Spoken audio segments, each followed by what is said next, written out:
The morning sun sliced through the floor-to-ceiling windows of Bayo Ogunlai's penthouse in Victoria Island, Lagos. Bayo adjusted his cufflinks, his tailored navy suit crisp as he prepared for a high-stakes business meeting. His phone buzzed incessantly, calls from his business partner, Kemi Adetokunbo, urging him to hurry. The deal was monumental, a multi-billion naira merger with a tech conglomerate that could cement their company, Skytech Innovations, as a global player. As Bayo grabbed his car keys from the sleek marble counter, a figure blocked his path. Chiki, the houseboy, stood in the doorway, his worn-out shirt slightly untucked, his eyes wide with fear. He dropped to his knees, hands clasped tightly. "Sir, please!" Cheek's voice trembled. "Don't go to that meeting today. Something bad will happen." Bayo froze, one eyebrow raised. "Cheek, what is this nonsense?" "Sir, I had a dream," Cheek whispered, his voice barely audible. "You were in that suit, getting into your car. There was an explosion, fire everywhere. People were screaming your name. Please, sir, don't go." Bayo stared, his mind racing. Cheek's face was earnest, his hands shaking. This wasn't a prank. The air in the room felt heavier, like a storm was brewing. His phone buzzed again. Kemi. He was already late. "Get up," Bayo said, his tone sharp but uncertain. "I don't have time for this." "Please, sir," Chiki begged, his voice cracking.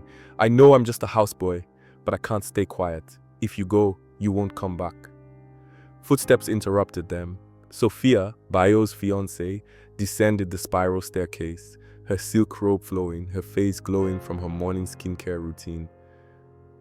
She stopped, her perfectly arched brow rising at the sight of Chike on the floor.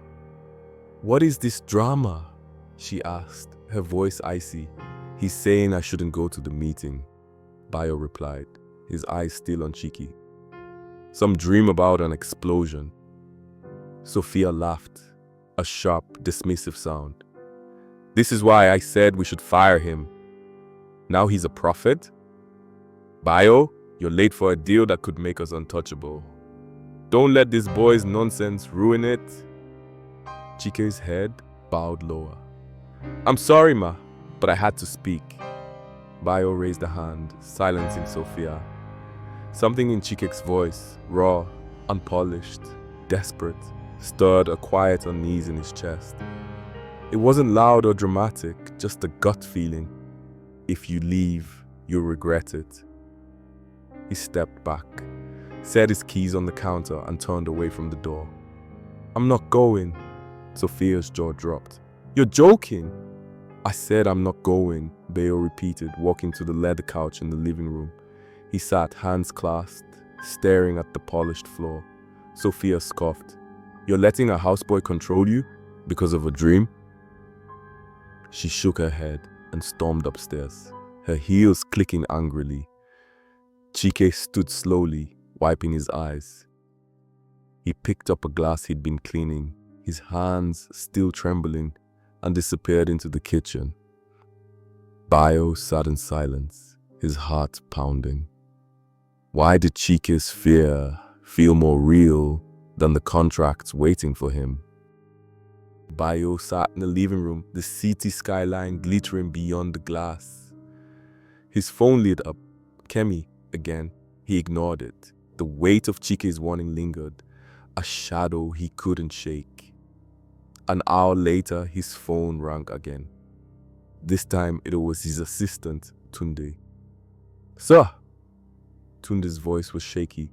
"There's been an incident. Your driver, Musa, was in an accident on the Lekki-Epe Expressway.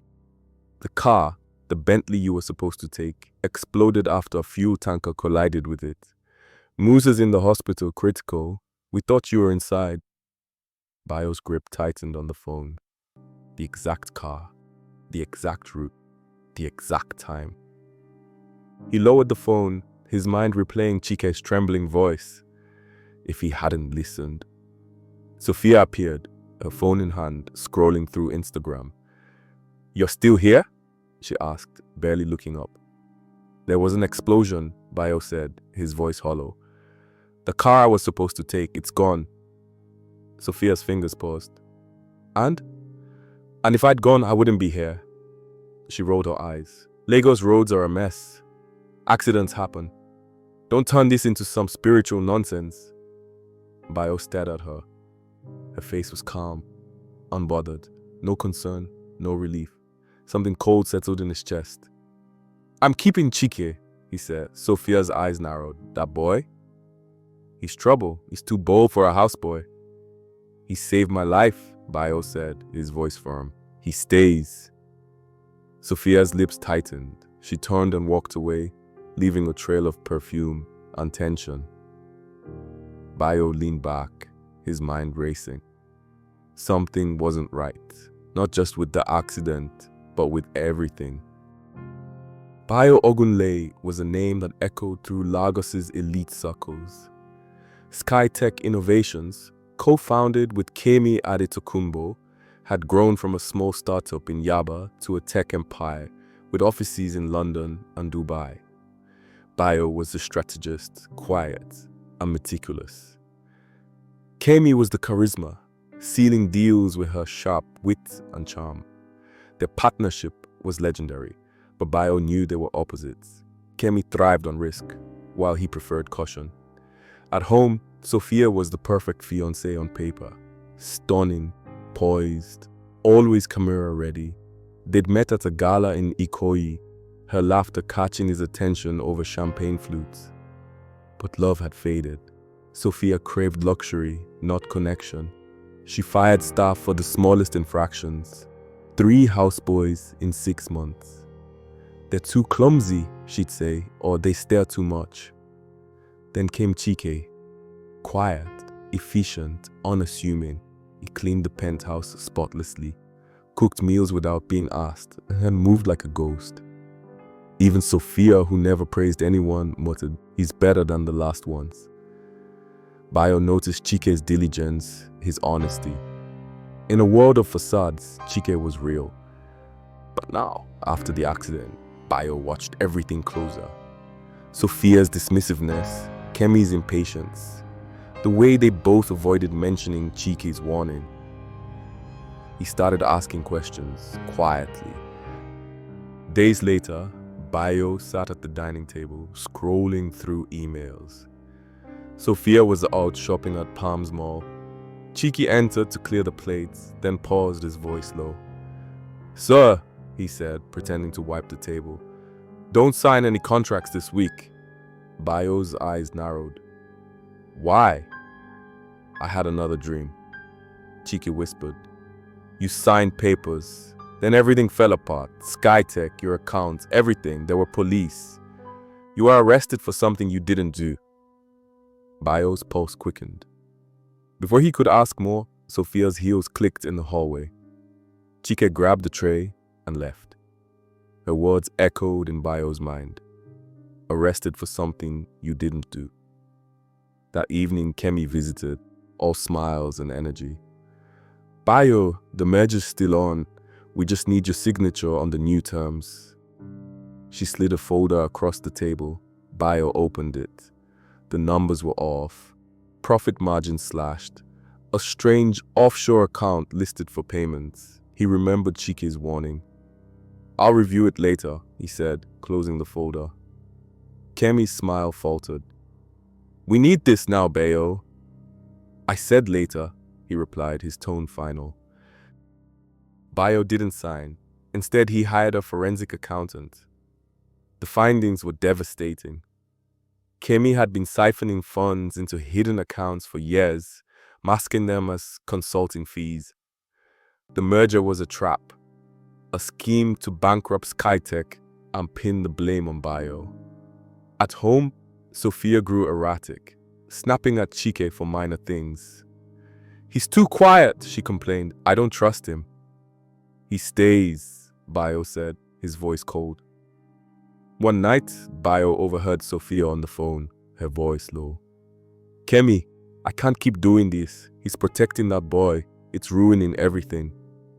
Bayo's blood ran cold. He hired a private investigator. The report came swiftly.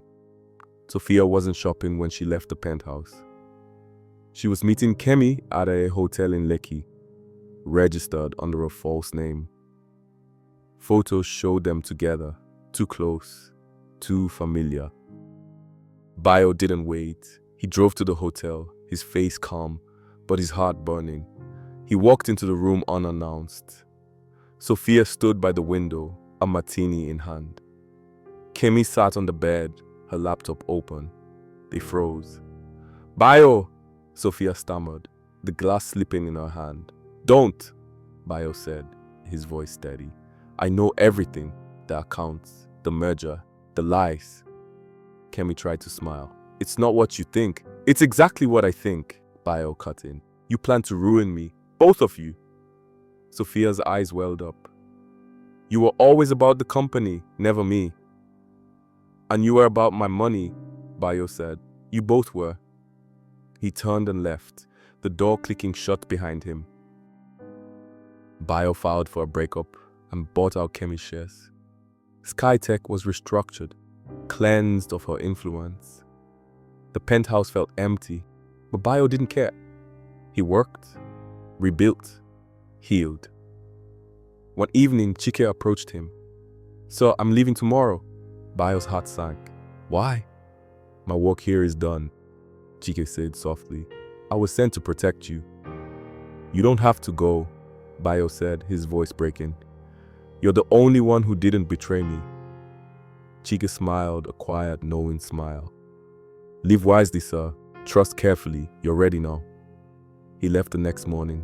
Bayo stood on the balcony, watching the city pulse below. A year later, Skytech thrived. Bayo met a woman at a tech conference. Kind, unpretentious, real. He didn't rush, but he felt hope. Somewhere in Lagos, Chike stepped out of a taxi, his plain shirt neat, his face calm. He knocked on the door. A woman answered, her eyes tired. "Are you the lawyer?" she asked. "No," Chike said. "I'm the houseboy." Inside, another family was crumbling under lies. But where Chike went, truth followed. Thank you for watching. Kindly like, comment, subscribe, and share for more interesting stories.